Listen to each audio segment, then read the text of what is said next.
other hand, monetary policy is the changes in the money supply, and that's responsibility is in the hands of the Federal Reserve Bank. So the Federal Reserve Bank changed the amount of money in the economy, and they have a couple of tools to do that. Can any of you recall the tools of monetary policy? Changes in the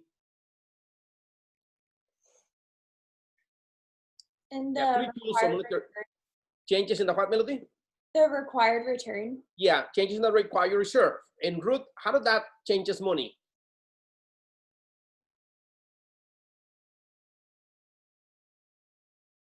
Okay, Casey, by changing the required reserve, how does that changes the money in the economy? That depends on how much excess reserves the banks will have, which they then use to give out loans. And when they give out loans, it creates more money in the economy. Perfect. And you're correct. What is the second tool of monetary policy? Changes in the discount rate. Now, what is the discount rate? It's the rate at which, the interest rate at which Federal Reserve loans money out to banks. Okay, yeah, it's the rate that banks have to pay when they borrow from the Federal Reserve Bank. Now, a bank can borrow money from the Federal Reserve banking system, right? We say when a bank borrows from the system, is borrowing from the discount window, and the interest rate they pay is called the discount rate. So the discount rate is the benchmark by which all interest rates are set in the nation, okay? In addition to that, a bank can also borrow money from another bank. So if a bank borrow money from another bank, we simply say the bank is borrowing money from the federal fund market. It's nothing federal about it, but that's the name. If the bank borrow money from another bank, we say the bank is borrowing money from the federal fund market. And the interest rate a bank pays to another bank is called the federal fund rate, right? So when a bank borrow money from another bank, the interest rate they pay is called the federal fund rate. When they borrow from the system, the interest rate they pay is called the discount rate, okay? So now on this chapter, we're going to try to understand what impact changing the amount of money in the economy has, or what impact does changing the amount of money, the money supply has on the economy. Now, what is the goals of trying to change the money supply? For example, if we want to increase the money supply, what will be some of the possible goals we want to achieve? Increasing the money supply. What do you think? What is the goal that we're trying to achieve? Price stabilization. Explain that for me, sir. Or actually, it's to, wait, is it to decrease demand pull inflation? Okay, no, if we want to increase the amount of money. If we want to increase the amount of money, it's opposite of what you were saying. It simply means we want to put more money in the hands of individuals, and these individuals are going to be able to spend more money. So we're trying to stimulate the aggregate demand to go up. Okay, so think about this. That's all we're trying to do with monetary policy. Let me go right here. And let me see if I can explain it this way.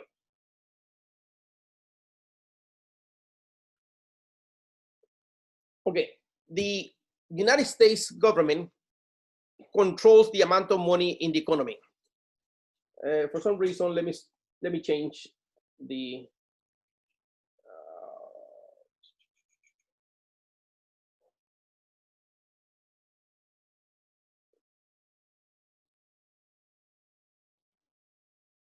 let me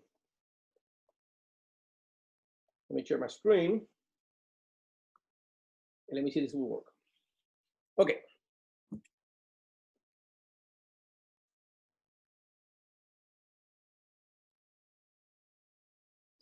The amount of money demand in the economy, the amount of money demand, this is the amount of money demand in the economy, is impacted by interest rates. For example, if interest rates are 8%, people don't want to have money in cash, right? They probably, let's say, they only want 20 million. If the interest rates drop, then individuals, actually want more money because it's cheaper. So as you can see, you already know that interest rates is the cost of holding money. It doesn't really matter if it's your money or somebody else's money, right? For example, if I have $1,000 and if I keep it in my pocket, it's my money, I can keep it in my pocket.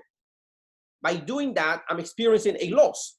And the loss that I'm experiencing is that by having my money in cash, I'm not going to be able to actually earn interest rates, right? So then by having money in cash, I'm not earning any interest rates. On the other hand, if I don't have the money and I go to the bank to borrow the money, then I have to pay for that money that belongs to someone else. So then interest rates is the payment for using someone else's money.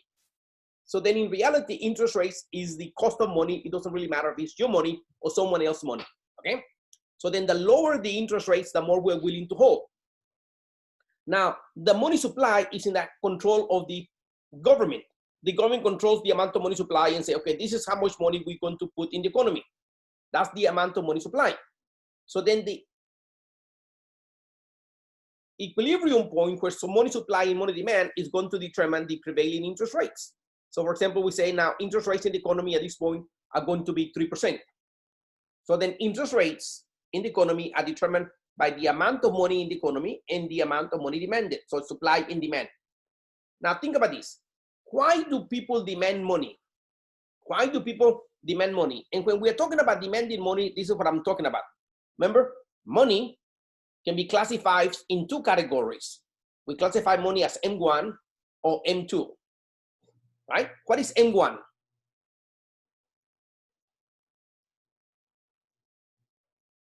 Isn't it cash? It's cash or money in checking accounts. It's cash or transaction accounts. M2 is money on savings accounts. So when we're talking about people demanding money, we're talking about people wanting to hold money in cash, M2. So think about this. If the money is fixed, it's either in cash or in savings accounts. So when people want to hold more cash, to do more transactions, they're going to withdraw their money from the savings account to spend it into, they're going to change it from M2 to M1, okay? However, it is possible that the government can change the amount of money in the economy. They can either increase the amount of money in the economy or they can decrease the amount of money in the economy, right? So if they decrease the amount of money in the economy, let's say all the way to over here, to money supply of 2, as you can see, the demand for money has not changed. People still want to hold cash, but because the amount of money in the economy is limited, now interest rates are going to be higher. Now, what will be some of the tools that the Fed will use to make this to happen? Remember, number one, changes in the required reserves. So for this to happen, the Fed will increase the required reserves. Banks have to keep more money in reserves. As a result of this, they are not going to be able to make a lot of loans, right? So the supply of money in the economy decreases. Number two, they can increase the discount rate, make it more expensive for banks to borrow money. So then the supply of money have actually decreased. And number three, which is the most powerful of all, open market operations. What will they do in number three to decrease the amount of money in the economy? What do we need to do? Do we need to buy or sell bonds?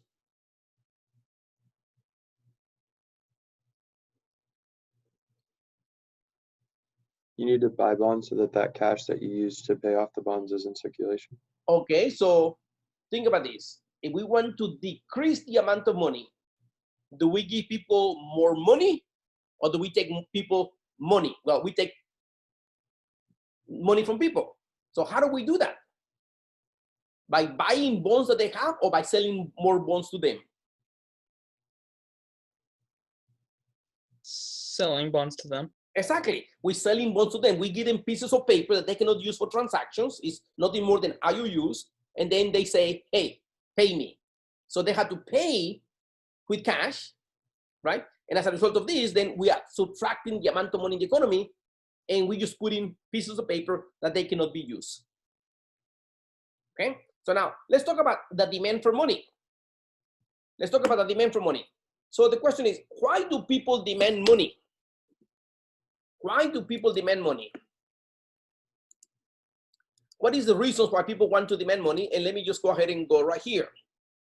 There are three main reasons why people demand money. People demand money because they need cash to do transactions. We call that transaction motives, right? The second reason why people demand money is because they want to deal with cases of an emergency. We call that precautionary motives. You know, just to be sure I have a little bit of money in case of an emergency. You know, if I lose my job, if, you know, I get a flat in my tire, if I need to fix my refrigerator, whatever the case may be, people want to hold a little bit of cash at all times, right? And another reason why people demand money is to speculate, just in case something good happen and I need to be able to take advantage of that opportunity. So this is the three reasons why people demand money: transaction motives, precautionary motives, and speculative motives. So then these motives creates the demand, right? It creates the demand. So what will happen is this. This is the demand for money, right? That's the demand for money. This is the amount of money that people want to hold in cash. And then we have the supply of money. So then the intersection of money supply and money demand in the economy is going to impact interest rates. And again, let me come back and explain this, which I think you already know. When we change the amount of money in the economy, what we're actually trying to do is changing the behavior or the amount of consumptions that people do. So when we increase the amount of money in the economy, we want people to have more money so they will be able to buy the things that they want. In other words, we want to move the aggregate demand to the right. Either because we are in a recession, and if we are in a recession, then what we want to do is to get us out of a recession. And that's exactly what we're doing today. That's exactly what we're doing today. We had a lot of involvement of fiscal policy. The government lowered taxes, gave transfer payments, did a lot of government purchases. That still has not worked. Or better, we cannot feel the full impact yet. The full impact has not been felt yet. We are waiting, right? So at the same time now, the Federal Reserve Bank is coming into the economy and has actually been very, very, very involved. They lowered the required reserves. They lowered the discount rate about a month ago. They did it again for the second time, and then the third time. Discount rates are almost zero now, right? In addition to that, they were involved in the economy by buying about $1 trillion worth of bonds. Now think about this. They have purchased about $1 trillion worth of bonds, right?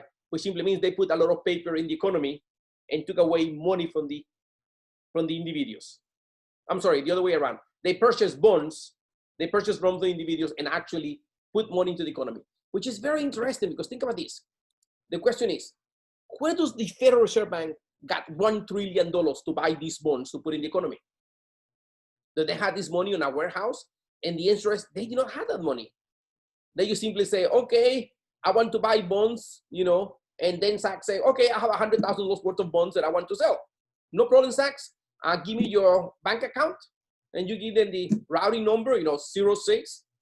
That means that my bank is in the, Atlanta, Georgia district, and then 5002, which this is BB&T Bank, and then your account. No problem. Let me go ahead and put your money right there.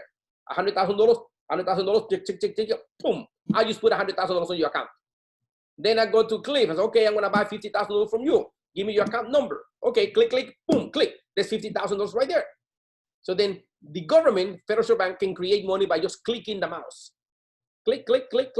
And now we put money in people's what? In people's accounts. Now, these people have this money and then they can go out and buy. So now what is money? Anything that can be used as a form of payment. So at this point, we have the faith that electronic signal that went into my account is actual money, and somebody else is going to accept it as a form of payment when I do another electronic signal from my account to someone else's accounts, right? Or when I authorize, let's say Walmart, to withdraw $29 from my banking account when I pay with my debit card. Transaction accounts. So again, this is the way the government intervenes in the economy to try to stimulate the economy, because we try to achieve three goals. What is the goals of macroeconomic policy? Full employment. Where are we now about full employment? By the way, what is full employment? 4 and 6%. Yeah, between 4 and 6. What is the actual unemployment today? A little bit more than 20. It's about 21. That's the speculations. So it's supposed to be between 4 and 6. And now we are 21. So that means that we are 15% unemployment above what is normal. What do we call that unemployment? Remember the evil type of unemployment? Remember, it's normal to have people out of work because seasonal, because of, okay, they don't have the skills, right? But the evil type of unemployment is the cyclical unemployment, which simply means the economy has gone on a recession. And that's exactly where we are. We are desperately, desperately trying to get us out of the recession. You know, we got to the point in which they say, okay, everybody goes back to work. I know some people are going to die, but we need to do it. And that's exactly what we're doing. We're telling people go back to work. By the way, let me tell you, the pandemic has not changed from last week to today. It has not changed. The virus is still there. But now we tell people, okay, we have to come to the realization that at this point, there's nothing we can do. Let's go ahead and go back to work. Let's hope you don't get sick. Just be careful. But if it happens, well, we need to do it because the economy is collapsing. At this trend, and now even now with these demonstrations, we believe that we're going to hit an unemployment higher than the unemployment rate during the Great Depression of the 1930s. And that's very scary, which means that will be about 30% of all the people that are willing and able and hoping to work that are not able to find employment. Okay, so it's a very serious situation. So we are desperately trying to bombard the economy, you know, by fiscal policy and by monetary policy. Right? Fiscal policy, for example, the Senate is still debating. Should we give people a second round of stimulus checks? They have not said no yet, but they have not said yes. So I don't know what the outcome is going to be. I believe now, as a result of what's happened in the last couple of weeks, that is not going to happen. You remember last week I told you that thing was going to happen. I told you it's going to happen because of presidential elections, right? And if I, the president, give people money, then people are going to say that I care for them and they're going to vote for me. So up to 2 days ago, I was with the impression that the president was going to force Republicans to go ahead and vote for this to be able to give people the money. But now in the last couple of days, my mentality has changed. The way of thinking has changed as a result of the stand that the administration is taking against these individuals that they are demonstrating. See, because we are throwing a net and say all these demonstrators are black thugs. They are black radicals, right? And then we put another association. I'm talking about politics, guys. We put another association. The other association is all these black individuals are the people that actually are in welfare. They are the ones that actually need the money, right? So in order to punish them for the behavior, not only am I going to come strong against them, but I'm not going to give them any money. I mean, that's what I think is going to happen. I hope I am wrong. I hope I'm wrong in which you stop the aid to someone simply because you don't like their actions. Again, guys, this is politics. And sometimes politics and economics, they go together hand in hand, you know? So that's the reality, but we still need to understand how the economy works, The reality is that the idea of fiscal policy is not under the hands of the president. Fiscal policy is not under the hands of the president, it's under the hands of the Congress. The problem is that the Congress, you know, at this point, submit the bill and then it has to be ratified by the Senate, the other branch of government. But the problem is that the Senate at this point is under the hands of the Republicans, and just by opposing that, then that bill is not going to pass. Right? Now, there's nothing the president can do to control monetary policy, because monetary policy is totally out of political forces. Right? Because the people that make those decisions, they don't have to worry about, am I going to be reelected? Remember, because once you are appointed into that position, you're going to serve in that position for 14 years. For 14 years, right? So they don't worry about that. And once you are appointed, you cannot be reelected, regardless if you do a good job or a bad job. You're not going to be reelected. Okay, so then these individuals are making everything they can to try to stimulate the economy by monetary policy. So they are changing the money supply, right? They are changing the money supply. Questions or comments?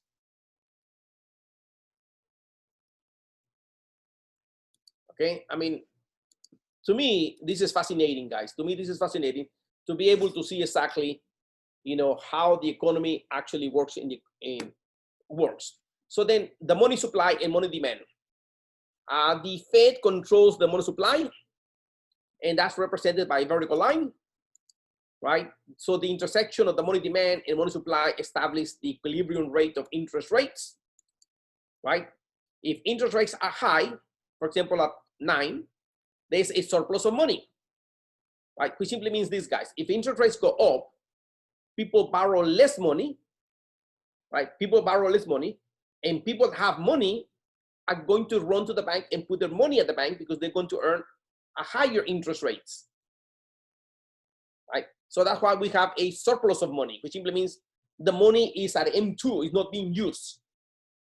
It's not being used, okay? So people want to hold M1, right? And if they want M1, they have to take it from M2. Remember, the amount of money is fixed. Okay, let's see. If interest rates are low, let's say interest rates at 7, then they drop to 5. Well, as soon as they drop to 5, then more people want to borrow money. So the quantity of money demanded increases. So now think about this, the money supply has not changed. So then if people want to hold more cash, then the only way this cash is going to come is if it comes from M2. So then when people begin to withdraw their money, think about this, when people begin to withdraw their money from M2, what's going to happen to interest rates?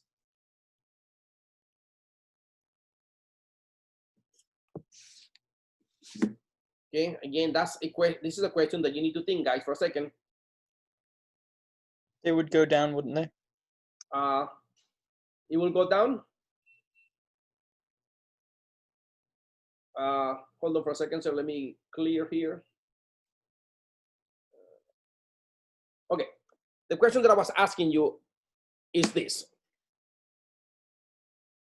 Money is either in M1 or M2, okay? So now think about this situation right here. This is the money supply, this is the amount of money in the economy, and this is the money demand. So interest rates now, they say 4%. Now, interest rates begin to drop for some reason to 3%, and the first thing that people do is people now want to hold more money, right? The money demand increase. Now people, instead of 100, they want to have $120,000 in cash. So then because the money supply is less than what people want to demand, then people are going to withdraw money from M2, right? People begin to withdraw money from M2 or from savings into cash. So now think about a bank. When you go to the bank and you put your savings at the bank is not actually holding that money for you. The bank has lent this money to someone else, right? So then when people go to the bank and say, give me my money, then banks don't have the money. So then what banks will do to try to, I guess, to incentivize you to keep the money there, they just simply say, what I'm going to do, I'm going to pay you higher interest rates.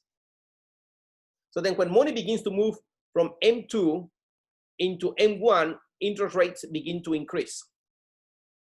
Right? Interest rates begin to increase, and when interest rates begin to increase, then people begin to demand a little bit less money, right?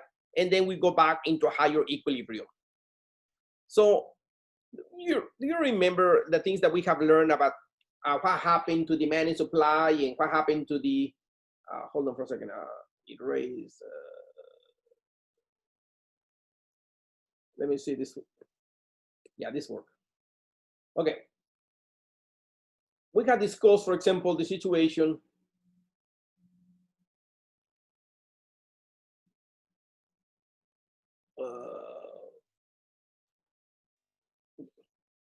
okay.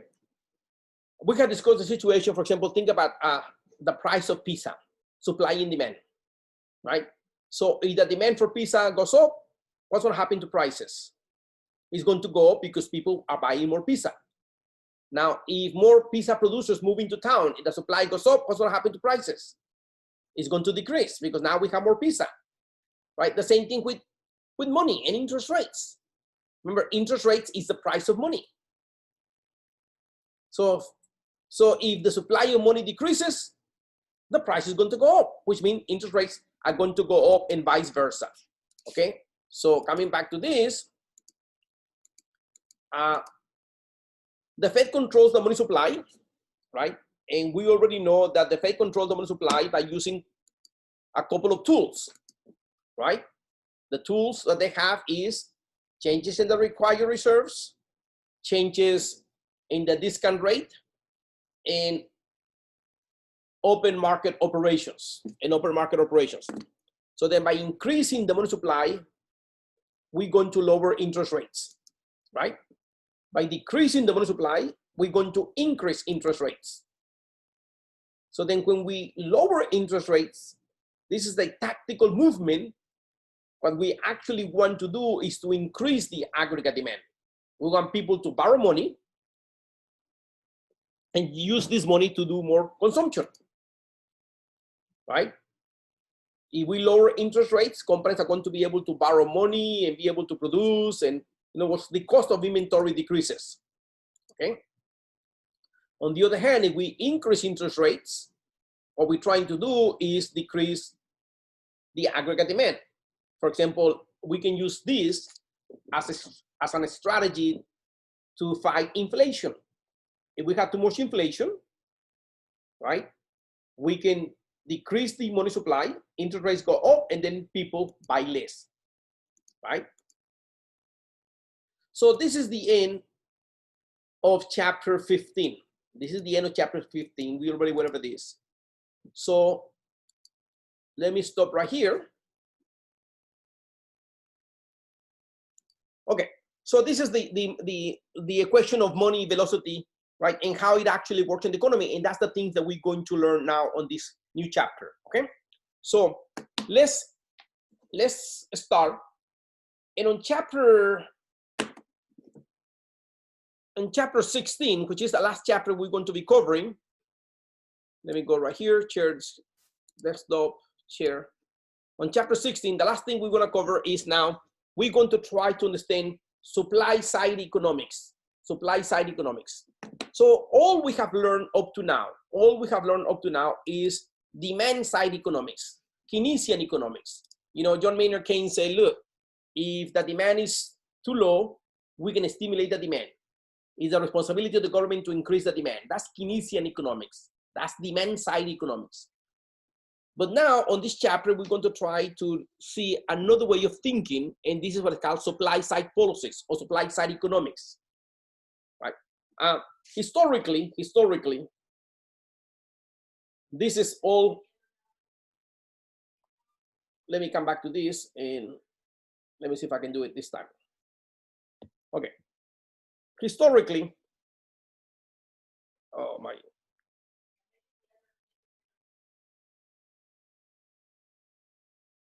Hold on for a second.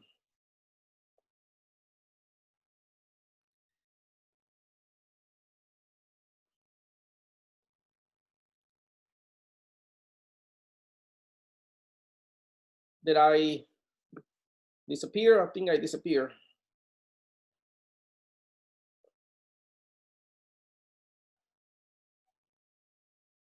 You're still here, but I think I don't think your iPad or whatever you use is still connected. Yes. Yeah, but I don't. It actually tells me that I'm no longer in the meeting. Okay. Well, let me come this way. Stop share, and let me just use my main computer. Okay, we're going to try to understand supply side economics and how it actually works. So as you can see, fiscal policy and monetary policy is used to try to change aggregate demand. So if the economy is on a recession, fiscal policy and monetary policy say, let's go ahead and move the aggregate demand to the right? So now in the 1980s, we begin to realize that we have a problem, and the problem that we have was that we were putting too much emphasis on controlling the aggregate demand. So then a new way of thinking came and said, well, how about if now, instead of trying to change the aggregate demand, what we do is try to put emphasis in changing the aggregate supply. So it was under the presidency of Ronald Reagan that this new ideology came, and we can actually say that President Ronald Reagan is the father of supply-side economics, also known as Reaganomics. So Reaganomics is supply-side economics, and simply say, look, ignore what's happening with the demand. Let's emphasize what's happening with the supply. Okay, let's emphasize what happened to supply, which simply means that it is possible to achieve the goals that we want to achieve of full employment, profitability, and economic growth, not by trying to control the supply, the demand, but by trying to control the demand.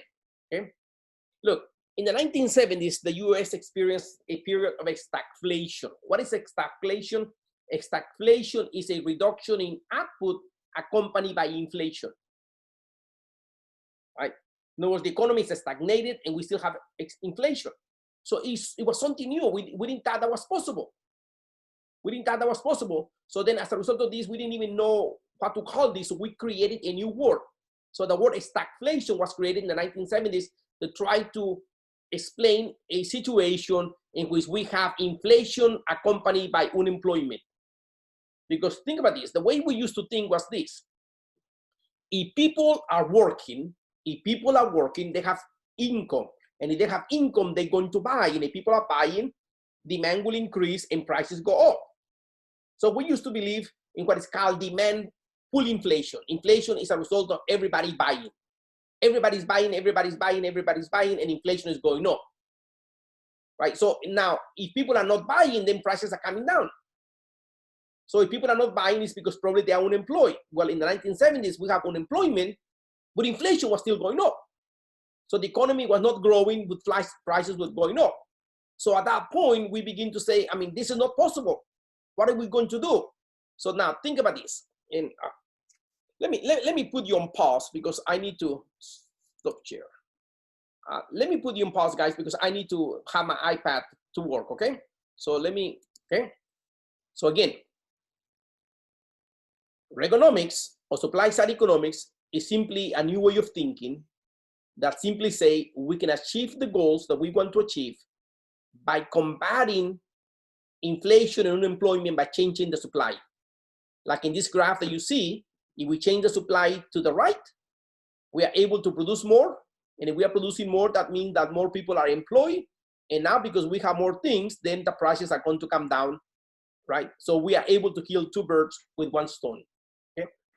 So that's the situation of trying to combat the economy by changing the aggregate supply, okay? Because changing the aggregate demand is not going to be able to fix the problem of stagflation, right? Which simply means inflation with unemployment. So then supply side policy provides an answer to stagflation. Now, according to Keynesian Economics, this is what they say. And again, this is something new for you. We have not discussed this. But Keynesian Economics simply say, let's change the aggregate demand. Let's change the aggregate demand, and we're going to have more what? More employment. Keynesian makes an assumption that the supply curve is not actually upward sloping, but it looks something like this, which simply means that you can change the demand, and that's not going to impact prices. Prices will only begin to be impacted when we reach this point, right? And once we reach the vertical point of the supply, then prices begin to increase if you begin to increase the aggregate demand.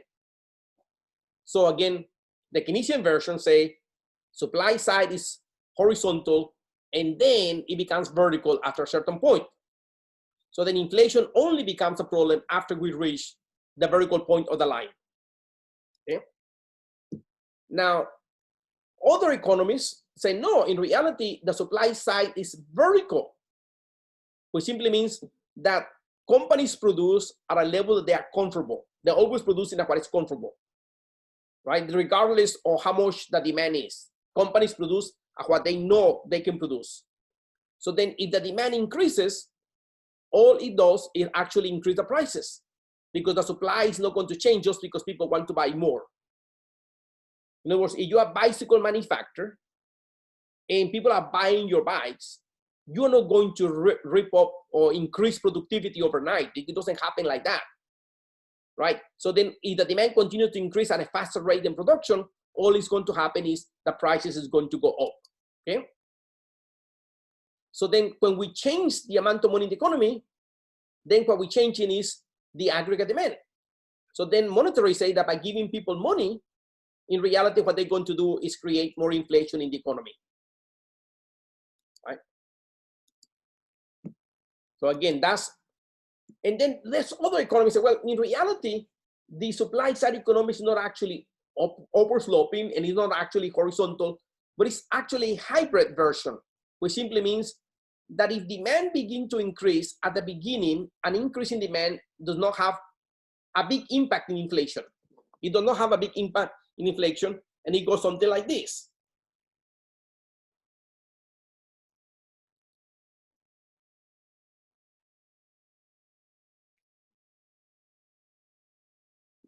This is what the hybrid version say. The demand is actually something like this. So the supply, I'm sorry, this is the aggregate supply. So if the aggregate demand is at 0.1, this is prices and this is quantity. If the aggregate demand increases, as you can see, prices only increase just a little bit. And now we're producing a lot more. We are combating unemployment. And if the aggregate demand continues to increase, and as you can see, inflation goes up just by a little bit. But then we reach a point somewhere right here in which if the demand past that point, let's say this or 4, if demand goes past that point, then at that point, we really begin to feel the increase in prices. Okay? And by the way, guys, this way of looking at the economy is now the predominant way in which we look at the economy. That we say, well, in reality, yes, when the demand changes, right, inflation do not kick in automatically. We just begin to move or see small changes in prices. And that's exactly what we think is going to happen. For example, as soon as people begin to spend their money they receive on their stimulus packages. As soon as people begin to spend this and the aggregate demand goes up, we're going to begin to see a little bit of inflation. A little bit of inflation, right? But if that continues, eventually inflation is going to what? Is going to show its face. And that's why supply side economics say that to avoid that, instead of giving people money so they can change the demand, let's go ahead and put our concentration on changing the supply. Okay? So changing the aggregate demand impact prices and output.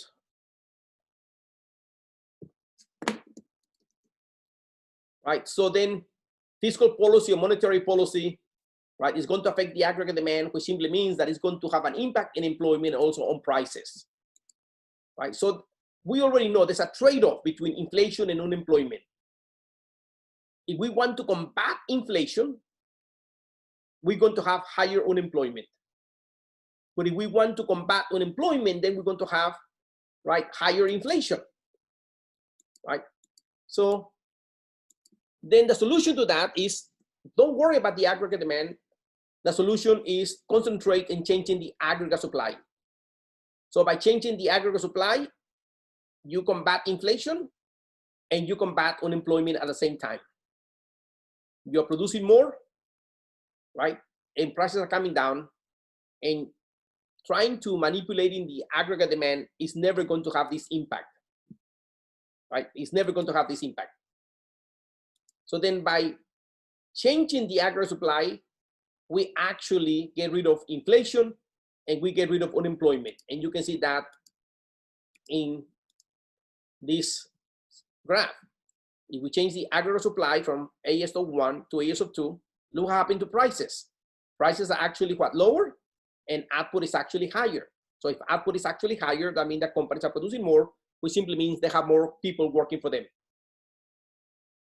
So then the supply curve allows, right, to fight the Phillips curve. The Phillips curve is a model that we have created that simply explains the relationship between inflation and unemployment. In other words, we have a misery index. A misery index is the sum of inflation and unemployment.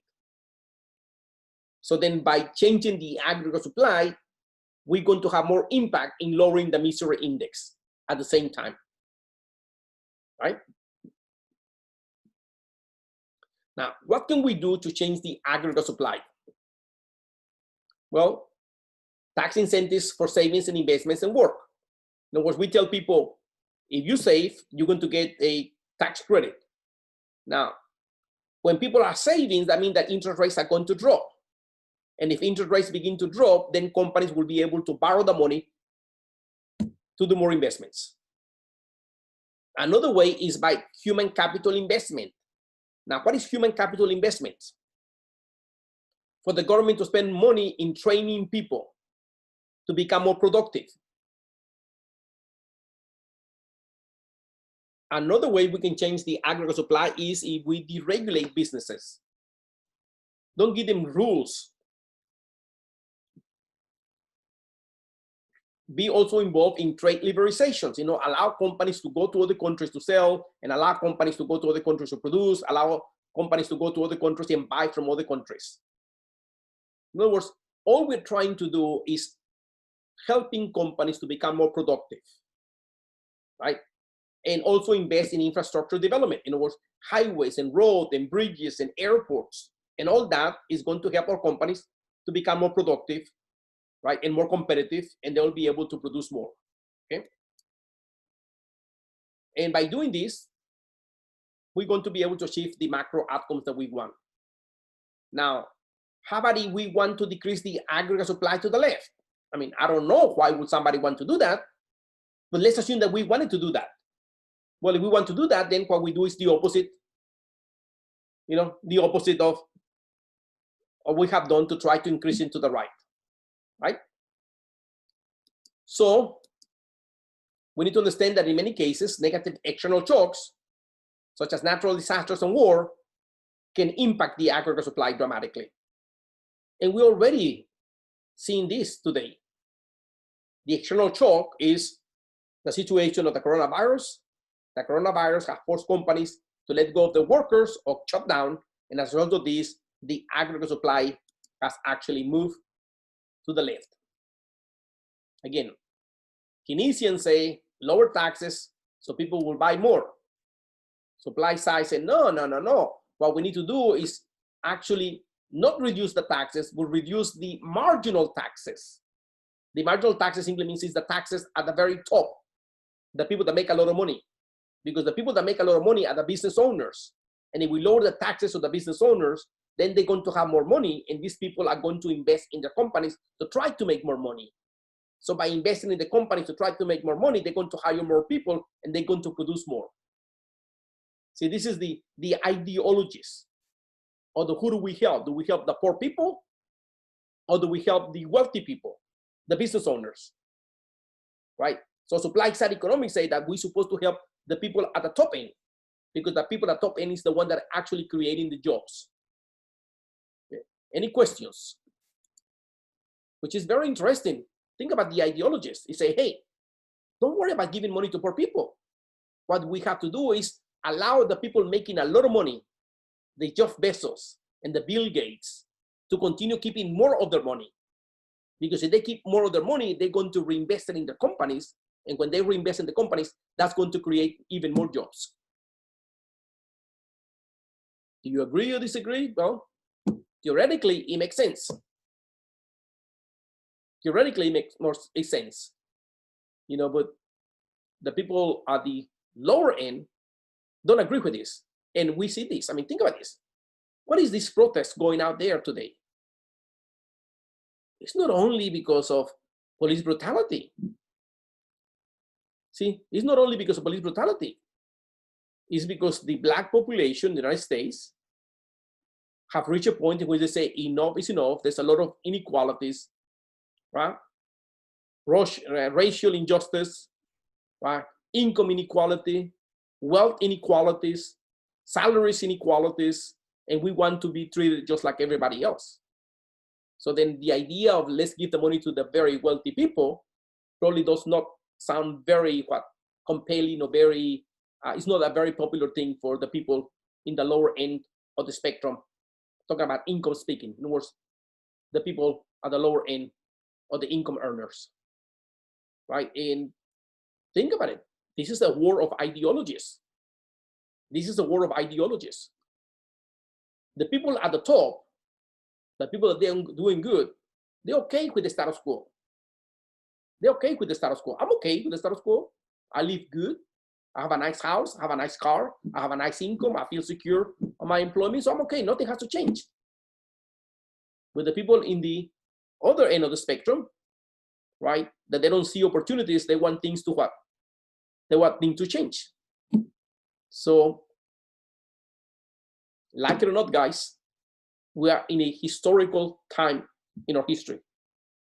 We are in a historical time in our history. Something is going to happen as a result of this, right? And I hope that the changes are positive changes, right? And if we are Christians, guys, which we all are, right, we're supposed to care about equality, right? It doesn't have to be equalities of I'm going to give you my money, but equalities of opportunities. That people have the same opportunities to be able to achieve things. Why us? I don't know. You know, but what's wrong with trying to share, you know, some of our other wealth, right? And again, this is economics. Economics is the study of the choices that we make to make the best use of scarce resources. Questions or comments? Okay, so let me come back to the conclusion of the chapter. So then individuals say that what we need to change is the marginal tax rates, and that's the tax imposed on the people in the last, in other words, a marginal tax is the tax that is placed on the last dollar that you earn, which simply means that the more you make, the more you're going to be taxed. And they say, no, that's supposed to change. That just because you make more, that does not mean that you're supposed to pay a higher tax. Because a marginal tax rate actually provides a disincentive to earn. Think about this. If you're going to take 50% of my income once I reach more than $1 million, then why do I have to work overnight? If when you're gonna take 50% of my income, why should I expand my business if you're going to take 50% of my income? Okay, so a reduction in the marginal tax rate actually give individuals an incentive to actually make more and earn more. Okay, so that's this part of the things that we can do. You know, I already discussed human capital, improving education system, reduce discrimination, right? Get involved in deregulation. These are all things that can change the aggregate supply to the right, right? Reduce trade barriers, we discussed that, okay? And that's the end of the chapter, guys. That's the end of the chapter, which simply means that if we want to be competitive, we need to increase the aggregate supply. And the only way we can increase the aggregate supply is if we create an environment in which companies will be able to expand, right? That's it, they'll be able to expand. So are we doing that today? Well, to a certain extent, we are not. So then the question is, what do we need to change to be more productive, right? Go ahead and give companies rebates, but at the same time, go ahead and train people, create some type of equality, right? And then if we do that, then things will be better for us. So all of us, we want to go back to what is normal, but we're never going to go back to what is normal, right? Think about this. 200 years ago, it was normal to have slaves, right? Just because something is normal at one time in history, that does not mean that that is good. It was normal for our churches to discriminate against other people. Do we want to go to that normal? Okay, when I came to Lee in 1979, 41 years ago, when I came to Lee as a freshman, it was not allowed for individuals or different races to date at Lee University. If you were black and you were dating a white person, both of you will be expelled out of the university. You know, now think about this. This is our church, Church of God. Right? You were not able to date somebody outside your race because according to our beliefs of the Church of God, which by the way, I am a minister of the Church of God. Right? Our beliefs was people have created people from different races, and as a result of this, we don't have to merge the races. Now that was normal.